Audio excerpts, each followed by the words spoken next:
আসসালামু আলাইকুম রহমতুল্লাহি ওয়াবারাকাতুহ। দিনী আমল ২ ইউটিউব চ্যানেলে সম্মানিত দিনী ভাই বোনেরা, আমি আশা করি আল্লাহ তাআলার অশেষ রহমতে আপনারা ভালো আছেন, সুস্থ আছেন। আলহামদুলিল্লাহ।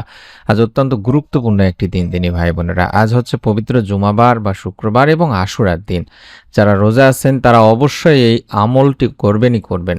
আল্লাহর একটি পবিত্র গুণবাচক নাম শুধুমাত্র কষ্ট করে ১০০ বার পড়লে আল্লাহ তাআলার পক্ষ থেকে আপনি গায়েবী সাহায্য পাবেন ইনশাআল্লাহ। আমি এই ভিডিওটিতে নিয়ম এবং নিয়ত দুটি শিখিয়ে দেব। ছোট্ট ভিডিওটি অবশ্যই মনোযোগ দিয়ে তাই সম্পূর্ণ দেখুন। হিজরি সনের প্রথম মাস হচ্ছে মহররম। ইসলামে অত্যন্ত মর্যাদাপূর্ণ একটি মাস। হাদিসে তাই এই মাসটিকে আল্লাহর মাসও বলা হয়েছে। এই মাসের রোজাকে রমজানের রোজার পর সবচেয়ে ফজিলতপূর্ণ বলা হয়েছে। আবু হুরায়রা রাদিয়াল্লাহু তাআলা আনহু থেকে বর্ণিত, আল্লাহ রাসূল সাল্লাল্লাহু আলাইহি ওয়াসাল্লাম বলেছেন, রমজানের রোজার পর সর্বোত্তম রোজা হচ্ছে আল্লাহর মাস মুহররমের রোজা, এবং ফরজ নামাজের পর সর্বোত্তম নামাজ হচ্ছে রাতের নামাজ।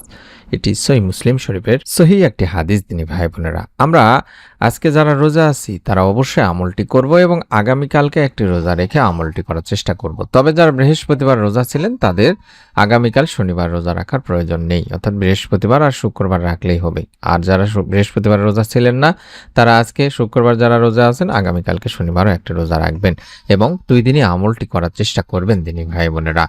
আমরা যে আমলটি করব সেটি আল্লাহ তাআলারই একটি পবিত্র গুণবাচক নামের আমল। আল্লাহর গুণবাচক নামগুলোর মধ্য থেকে যে কোনো একটি নাম ১০০ বার পাঠ করা অত্যন্ত বরকতময় একটি আমল।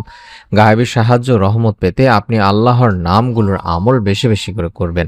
যেমনই একটি পবিত্র গুণবাচক নাম হলো ইয়া ওয়াদুদু, ইয়া ওয়াদুদু, ইয়া ওয়াদুদু, এভাবে এই নামটি পড়বেন। আল্লাহ তাআলার এই গুণবাচক নামটি ১০০ বার পাঠ করলে গায়েবী রহমত ও সাহায্য লাভ করা সম্ভব। তাই আমরা এই নামটি বেশি বেশি করে পড়ব দিনে ভাই বোনেরা। তবে হ্যাঁ, দরুদ শরীফ ও দোয়া ইউনুস পাশাপাশি পড়ব, কারণ যে কোনো কঠিন পরিস্থিতিতে গায়েবী সাহায্যের জন্য প্রথমে দরুদ শরীফ, অতঃপর ১০০ বার দোয়া ইউনুস অর্থাৎ লা ইলাহা ইল্লা আনতা সুবহানাকা ইন্নী কুনতু মিনাজ জালিমিন এটি পড়া দরকার, এবং শেষে পুনরায় দরুদ শরীফ পাঠ করে আল্লাহ তাআলার কাছে সাহায্য চাওয়া অত্যন্ত পরীক্ষিত একটি আমল। এছাড়াও আমরা হাসবুনাল্লাহু ওয়া নি'মাল ওয়াকিল অর্থাৎ জীবনের যে কোনো কঠিন পরিস্থিতি যেমন ভয় বা বিপদ থেকে বাঁচতে এবং আল্লাহর উপর পূর্ণ ভরসা রাখতে এই দোয়াটিও পড়া হয়ে থাকে।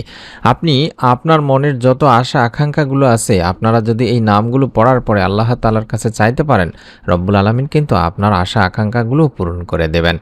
আশা করা যায় আয়াতগুলো পড়ে বা এই দোয়াগুলো পড়লে অবশ্যই আপনার দোয়া কবুল হবে। যে কোনো অন্যায় অত্যাচার অবিচারের শিকার হলে অথবা অন্যায়ভাবে কারাবন্দী থাকলে আপনারা এই আয়াতটি বেশি বেশি করে পড়তে পারেন। সঙ্গে আল্লাহ তাআলার দরবারে আন্তরিকভাবে মুক্তির জন্য দোয়া করবেন, তাতে ইনশাআল্লাহ আপনার মুক্তি মিলবে। অর্থাৎ হাসবুনাল্লাহু ওয়া নি'মাল ওয়াকিল। আবারও দেখাচ্ছি, হাসবুনাল্লাহু ওয়া নি'মাল ওয়াকিল।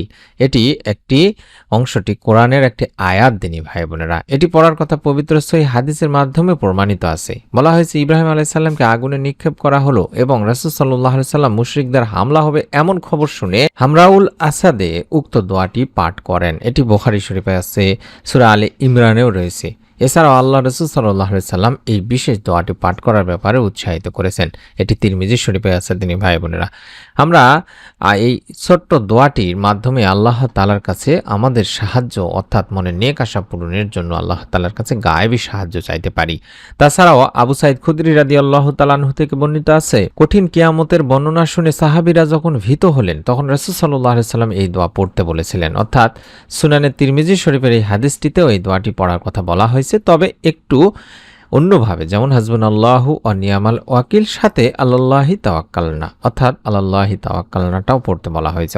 মহান আল্লাহই আমাদের জন্য যথেষ্ট, তিনি কতই না উত্তম কর্মবিধানকারী এবং আমরা আল্লাহর উপর ভরসা করলাম। এভাবে আপনারা আমলটি করবেন দিনী ভাই বোনেরা। আমি আমার সম্মানিত দিনী ভাই বোনদের কাছে অনুরোধ করব, আপনারা যদি অন্তত শুধুমাত্র যে ছোট্ট ইয়া ওয়াদুদু, ইয়া ওয়াদুদু আল্লাহ তাআলার গুণবাচক নামটি ১০০ বার পাঠ করলে গায়েবী রহমত ও সাহায্য লাভ করা সম্ভব।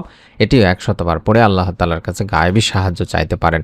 মনের মধ্যে একটা বিশ্বাস নিয়ে একবার আমলটি করুন। যারা রোজা আছেন তারা অবশ্যই ইফতার সামনে নিয়ে অন্তত ১০০ শতবার এই দোয়ার আমলটি করবেন এবং আপনার নিকট আত্মীয়স্বজন কাছের মানুষজন যারা আছে তাদেরকেও বলবেন। ভিডিওটিতে অবশ্যই আমিন লিখে কমেন্ট করে নিয়ত করে আমলটি করার চেষ্টা করবেন এবং অবশ্যই দরুদ ও ইস্তেগফার পাঠপূর্বক আমল করবেন, দোয়া ইউনুসও পড়ার চেষ্টা করবেন।